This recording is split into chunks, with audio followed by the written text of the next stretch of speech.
AITA for moving out while my cousin is struggling financially. I, 23F, moved in with my aunt 6 summers ago after she offered that I stay with her family instead of the college dorms. I figured living with them was a good deal, especially since she and her husband traveled a lot and would be out of the house for months at a time. My aunt and uncle didn't pay rent because they traveled a lot, so my 2 cousins and I paid the rent and bills, but they still let me pay less than them. 2 years ago, their eldest brother, Mark 37, moved in with us after his GF of 14 Wingars broke up with him because he still hadn't proposed to her and had no intention of marrying or having kids with her. His GF was the one who supported him financially. He'd struggled to get the pharmacist job he wanted because of an exam he had to take and his bad exam anxiety. It was only temporary, so this wasn't a problem until I realized how he was.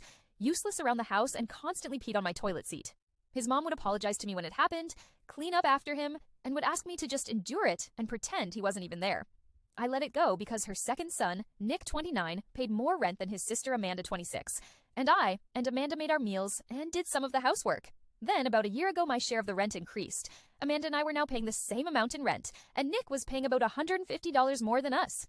That's when I noticed Mark wasn't paying rent. Still, I let it go. Another year passed, and Amanda got serious with her BF and left the house more often. It's when I realized she was cleaning up after him more than I thought, and with her gone, it was on me. We couldn't say anything to him because he was way older than us, and we would only embarrass and pour salt in his wound. Then, 2 months ago, her BF's new job moved him to TX, and she wants to be with him. This is the perfect moment to move out. So I'm thinking, this is the time we all go our separate ways. But a few days ago, my aunt calls and says, Amanda and I are being selfish for wanting to move out at this time, and begs that we stay a few more months until Mark gets on his feet, and that if we begin moving out, Nick will inevitably do the same, and no one will be there to support Mark. She says that the reason he isn't doing well right now is because of his anxiety and his chronic disease, an illness we actually both share. Amanda ended up agreeing to wait until our lease is up in August, but I told her I wasn't sure about it because I had already found myself a roommate and even began looking for places together.